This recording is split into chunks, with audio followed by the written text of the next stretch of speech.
تو شعبان کے مہینے میں ایک رات آتی ہے جس کو شب برات کہتے ہیں، یعنی شعبان کی 15ویں رات۔ اور رسول اللہ صلی اللہ علیہ وسلم نے ارشاد فرمایا کہ 5 رات ایسی ہیں، الترغیب والترہیب کی روایت ہے۔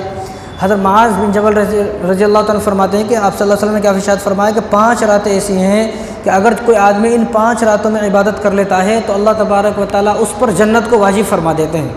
صرف 5 رات، 5 سال نہیں، 50 سال نہیں، 5 رات عبادت کرو اور جنت والے بن جاؤ۔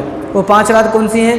2 رات تو عیدین کی رات، کل عید ہے، عید سے ایک دن پہلے کی رات، کل بقرعید ہے، بقرعید سے ایک دن پہلے کی رات، اور شب برات کی رات، شب قدر کی رات، اور 9 ذی الحجہ کی رات۔ یہ 5 راتوں میں جو آدمی عبادت کر لیتا ہے تو جنت اس پر واجب ہو جاتی ہے۔ تو اب ہمیں وہ رات ملنے والی ہے جس کو شب برات کہا جاتا ہے، اس کی بڑی فضیلتیں ہیں۔ اور غنیۃ الطالبین ایک کتاب ہے شیخ عبد القادر جیلانی رحمہ اللہ کی، تو انہوں نے فرمایا اس کتاب کے اندر کہ مسلمانوں کی بھی 2 عید ہیں، فرشتوں کی بھی 2 عید ہیں۔ جو مسلمانوں کی 2 عید ہیں وہ کون سی ہے؟ سب کو معلوم ہے، وہ دن میں آتی ہے، ایک عید الفطر ہے، ایک عید الاضحیٰ ہے۔ اور فرشتوں کی بھی 2 عیدیں ہیں، وہ رات میں آتی ہیں، ایک کا نام شب برات ہے، ایک کا نام شب قدر ہے۔ فرشتوں کی بھی 2 عید اور مسلمانوں کی بھی 2 عید۔ اور تفسیر روح المعانی میں اس کے بہت سارے نام آئے ہیں۔ اس کا یعنی شب برات جو ہے اس کا ایک نام ہے لیلۃ المبارکہ، یہ بڑی مبارک رات ہے۔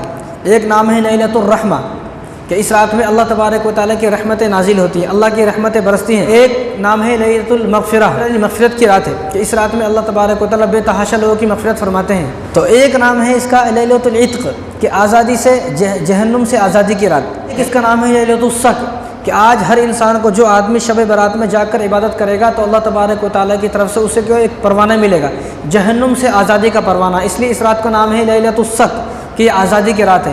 اور اس رات کا ایک نام ہے لیلۃ البرکہ، یہ برکتوں والی رات ہے کہ اللہ تبارک و تعالیٰ کی برکتیں اور رحمتیں اس رات میں نازل ہوں گی۔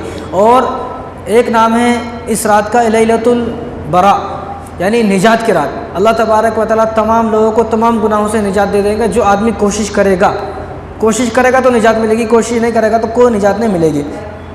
ابن ماجہ کی روایت ہے۔ تو رسول اللہ صلی اللہ علیہ وسلم نے ارشاد فرمایا کہ اگلی سے کیا فرمایا کہ اذا کانت لیلۃ النصف من شعبان فقوموا لیلھا وصوموا نہرھا کہ علی کہ جب شعبان کی 15ویں رات آئے تو رات میں عبادت کرنا، دن میں روزہ رکھنا۔ جب شعبان کی 15ویں رات جو شب برات ہے جب وہ آ جائے تو اس میں رات میں عبادت کرنے کا ہے اور دن میں روزہ رکھنا ہے۔ کیوں؟ حضرت علی فرماتے ہیں کہ رسول اللہ صلی اللہ علیہ وسلم ارشاد فرمایا، ابن ماجہ کی روایت ہے کہ جب 15ویں شعبان آتی ہے یعنی شعبان کی 15ویں رات آتی ہے شب برات کی رات، تو اللہ تبارک و تعالیٰ کا عرش پہلے آسمان پر آ جاتا ہے اور اللہ تبارک و تعالیٰ کی طرف سے ایک فرشتہ آواز لگاتا ہے کہ کوئی ہے آج پریشان کہ جس کی پریشانیوں کو دور کیا جائے، کوئی مصیبت زدہ ہے کہ اس کی مصیبتوں کو دور کیا جائے، ہے کوئی رزق مانگنے والا کہ اس کو رزق دیا جائے، ہے کوئی پریشان یعنی کسی بھی لائن سے کسی بھی طرح کوئی آدمی پریشان ہے، بیمار ہے، تکلیف میں ہے، مصیبت میں ہے، قرض میں ہے، کسی بھی طرح کوئی آدمی پریشانی ہے تو آج مانگے۔ یہ مانگنے کی رات ہے کہ آج اللہ تبارک و تعالیٰ ہر مومن کی مراد کو، ہر مومن کی تمنا کو، ہر مومن کی آرزو کو، ہر مومن کی خواہش کو پورا فرمائیں گے کہ یہ مانگنے کی رات ہے۔ تو ہر مسلمانوں کو چاہیے کہ اس رات تھوڑی بہت رات جاگے، عبادت کرے، اللہ تبارک و تعالیٰ سے مانگے، کیونکہ یہ مانگنے کی رات ہے اور آنسو بہانے کی رات ہے، شرمندہ ہونے کی رات ہے۔ اپنے گناہوں پر شرمندہ ہو، یا اللہ بہت گناہ ہو گئے ہیں، آج میں آپ کے در پر آ گیا ہوں، آج میں نے آپ کے در پر آ کر سر کو جھکا دیا ہے، آج میں آپ کے سامنے سجدے میں ہوں، آپ مجھے معاف فرما دے۔ تو اللہ تبارک و تعالیٰ سے جب معافی مانگیں گے، آنسو بہائیں گے، توبہ کریں گے تو اللہ تبارک و تعالیٰ کو رحم آئے گا، ترس آئے گا۔